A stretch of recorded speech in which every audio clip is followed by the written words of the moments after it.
আসসালামু আলাইকুম রহমতুল্লাহ। প্রিয় ভিউয়ার্স, সালামের উত্তর দেওয়া ওয়াজিব, তাই সকলেই কমেন্ট বক্সে সালামের উত্তর দিয়ে যাবেন। সম্মানিত ভিউয়ার্স, আজকের ভিডিওতে আলোচনা করব ফরজ নামাজের সালাম ফিরানোর পর রাসূল সাল্লাল্লাহু আলাইহি ওয়াসাল্লাম যে 10টি মাসনুন দোয়া সবসময় পাঠ করতেন এবং আমাদেরকেও সবসময় পাঠ করতে বলেছেন।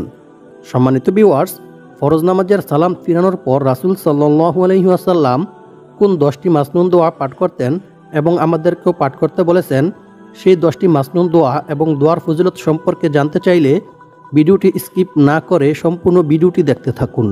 আর ভিডিওটি ভালো লাগলে লাইক, কমেন্ট, শেয়ার করে চ্যানেলটি সাবস্ক্রাইব করে আমাদের পাশে থাকুন। তো চলো বন্ধুরা, কথা না বাড়িয়ে ভিডিও শুরু করি।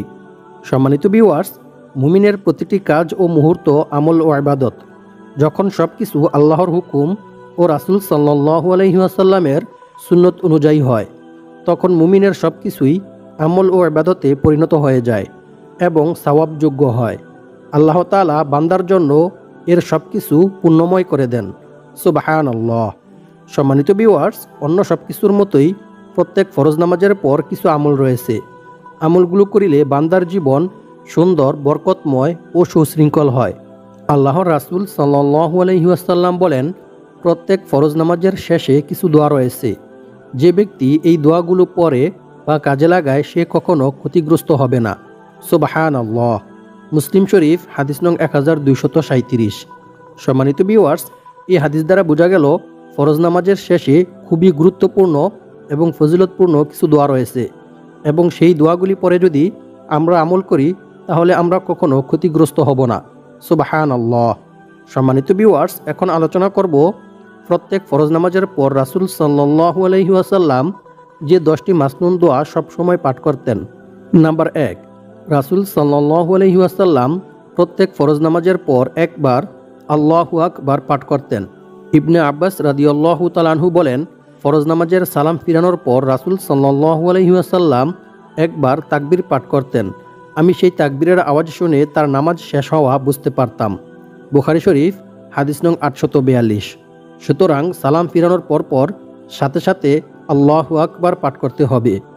নাম্বার 2, ফরজ নামাজের সালাম ফিরানোর পর 3 বার আস্তাগফিরুল্লাহ পাঠ করা। রাসূল সাল্লাল্লাহু আলাইহি ওয়াসাল্লাম নামাজের সালাম ফিরানোর পর 3 বার ইস্তেগফার পাঠ করতেন। আস্তাগফিরুল্লাহ, আস্তাগফিরুল্লাহ, আস্তাগফিরুল্লাহ। প্রথমে আল্লাহু আকবার পাঠ করতে হবে, তারপর 3 বার ইস্তেগফার পাঠ করতে হবে। মুসলিম শরীফ, হাদিস নং 1362। নাম্বার 3, তারপর একবার আল্লাহুম্মা আনতাস সালাম ওয়া মিনকাস সালাম তাবারাকতা ইয়া যাল জালালি ওয়াল ইকরাম, এই দোয়া পাঠ করতে হবে। রাসূল সাল্লাল্লাহু আলাইহি ওয়াসাল্লাম প্রত্যেক ফরজ নামাজের পর একবার এই দোয়া পাঠ করতেন। মুসনাদে আহমদ, হাদিস নং 22461। নাম্বার 4, প্রত্যেক ফরজ নামাজের পর একবার আয়াতুল কুরসি পাঠ করতে হবে। রাসূল সাল্লাল্লাহু আলাইহি ওয়াসাল্লাম বলেছেন, যে ব্যক্তি প্রত্যেক ফরজ নামাজের পর একবার আয়াতুল কুরসি পাঠ করবে তার জন্য জান্নাতে প্রবেশের পথে মৃত্যু ব্যতীত আর কোনো কিছুই বাধা থাকবে না। সুবহানাল্লাহ। অর্থাৎ সে ব্যক্তি মৃত্যুবরণ করার সাথে সাথেই জান্নাতে চলে যাবে। সুবহানাল্লাহ। আল্লাহু আকবার। নাসাই শরীফ। সম্মানিত ভিউয়ার্স, আমি এখন আয়াতুল কুরসি পাঠ করে আপনাদেরকে শোনাবো। আপনারা শুনে শুনে সহিহ শুদ্ধভাবে মুখস্থ করে নেবেন। আউযু বিল্লাহি মিনাশ শাইতানির রাজীম। বিসমিল্লাহির রহমানির রহিম। আল্লাহু লা ইলাহা ইল্লা হুয়াল হাইয়ুল কাইয়্যুম লা তা'খুযুহু সিনাতুন ওয়া লা নাওম লাহু মা ফিস সামাওয়াতি ওয়া মা ফিল আরদ মান যাল্লাযী ইয়াশফা'ু 'ইনদাহু ইল্লা বিইذনিহি ইয়া'লামু মা বাইনা আইদিহিম ওয়া মা খালফাহুম ولا يحيطون بشيء من علمه إلا بما شاء وسع كرسيه السماوات والأرض ولا يؤوده حفظهما وهو العلي العظيم صدق الله العظيم। সম্মানিত ভিউয়ার্স, 5 ওয়াক্ত নামাজের পরে আয়াতুল কুরসি পাঠ করতে হবে। এছাড়াও ঘুমানোর পূর্বে আয়াতুল কুরসি পাঠ করিলে আল্লাহ তাআলা সারা রাত্র আপনার জন্য একজন হেফাজতকারী ফেরেশতা নিযুক্ত করে রাখবেন। সুবহানাল্লাহ। এছাড়াও আয়াতুল কুরসি পাঠ করার বিভিন্ন ফজিলতের কথা বিভিন্ন হাদিস শরীফের মধ্যে বর্ণিত হয়েছে। তাই আপনারা বেশি বেশি আয়াতুল কুরসি পাঠ করবেন এবং আয়াতুল কুরসিটি সহিহ শুদ্ধভাবে মুখস্থ করে নেবেন। নাম্বার 5, রাসূল সাল্লাল্লাহু আলাইহি ওয়াসাল্লাম বলেছেন, যে ব্যক্তি প্রত্যেক ফরজ নামাজের পর 33 বার সুবহানাল্লাহ, 33 বার আলহামদুলিল্লাহ ও 33 বার আল্লাহু আকবার পাঠ করে, এভাবে 99 বার পাঠ করবে, তারপর 100 বার পূর্ণ করার জন্য একবার লা ইলাহা ইল্লাল্লাহু ওয়াহদাহু লা শারীকা লাহু লাহুল মুলকু ওয়া লাহুল হামদু ওয়া হুয়া আলা কুল্লি শাইইন কাদির, এই তাসবিহটি পাঠ করবে, তার জীবনের সকল গুনাহ ক্ষমা করে দেওয়া হবে, যদিও তা সমুদ্রের ফেনারাশি পরিমাণ হয়ে থাকে। সুবহানাল্লাহ, আল্লাহু আকবার। মুসলিম শরীফ, হাদিস নং 597। নাম্বার 6, প্রত্যেক ফরজ নামাজের পর একাধিকবার এই দোয়া পাঠ করতে হবে। মুআজ ইবনু জাবাল রাদিয়াল্লাহু তাআলা আনহু থেকে বর্ণিত, তিনি বলেন, একদা রাসূল সাল্লাল্লাহু আলাইহি ওয়াসাল্লাম তার হাত ধরে তাকে বললেন, হে মুআজ, আল্লাহর শপথ, আমি অবশ্যই তোমাকে ভালোবাসি। আল্লাহর শপথ, আমি অবশ্যই তোমাকে ভালোবাসি। তারপর তিনি বললেন, হে মুআজ, আমি তোমাকে ওসিয়ত করছি, তুমি প্রত্যেক ফরজ সালাতের পর এই দোয়াটি কখনোই পরিহার করবে না।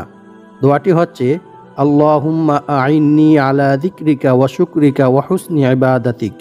অর্থ, হে আল্লাহ, আপনার স্মরণে, আপনার কৃতজ্ঞতা প্রকাশে এবং আপনার উত্তম ইবাদতে আমাকে সাহায্য করুন। আমিন। সুনানে আবু দাউদ, হাদিস নং 1522।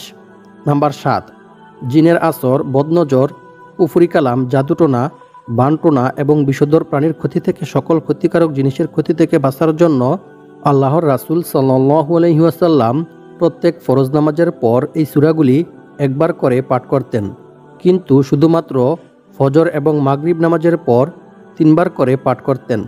সূরাগুলি হচ্ছে সূরাতুল ইখলাস, সূরাতুল ফালাক এবং সূরাতুন নাস। প্রত্যেক ফরজ নামাজের পর একবার করে পাঠ করতে হবে, তবে শুধুমাত্র ফজর এবং মাগরিবের নামাজের পর প্রতিটি সূরা 3 বার করে পাঠ করতে হবে।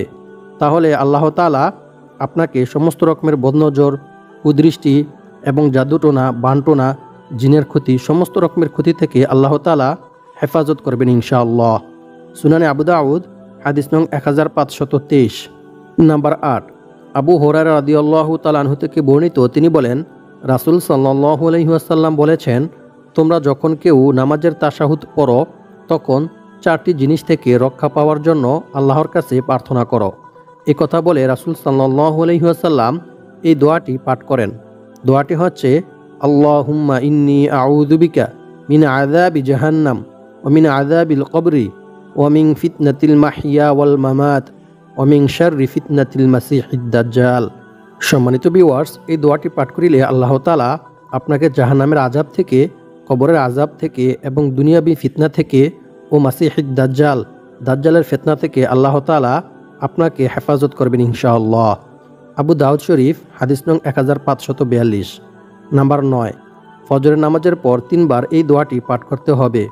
দোয়াটি হচ্ছে, আল্লাহুম্মা ইন্নী আসআলুকা ইলমান নাফিআ ওয়া রিজকান তাইয়্যিবা ওয়া আমালাম মুতাকাব্বালা। যে ব্যক্তি এই দোয়াটি ফজরের নামাজের পর 3 বার পাঠ করবে, আল্লাহ তাআলা তার জ্ঞান শক্তি বৃদ্ধি করে দিবেন এবং তার উপর শান্তি বর্ষণ করবেন, তার রিজিক বৃদ্ধি করে দিবেন এবং তাকে বেশি বেশি নেক আমল করার সুযোগ করে দিবেন। সুবহানাল্লাহ, আল্লাহু আকবার। সুনান ইবনে মাজাহ, হাদিস নং 152। নাম্বার 10, রাসূল সাল্লাল্লাহু আলাইহি ওয়াসাল্লাম বলেন, যে ব্যক্তি দৈনিক 100 বার এই দোয়া পাঠ করবে, তার জীবনের সকল গুনাহ মাফ করে দেয়া হবে। দোয়াটি হচ্ছে, সুবহানাল্লাহি ওয়া বিহামদিহি। এই দোয়াটি 100 বার পাঠ করিলে আল্লাহ তাআলা আপনার জীবনের সকল গুনাহ মাফ করে দিবেন, যদিও তা সাগরের ফেনারাশি পরিমাণ হয়ে থাকে। সুবহানাল্লাহ, আল্লাহু আকবার। বুখারী শরীফ, হাদিস নং 6405।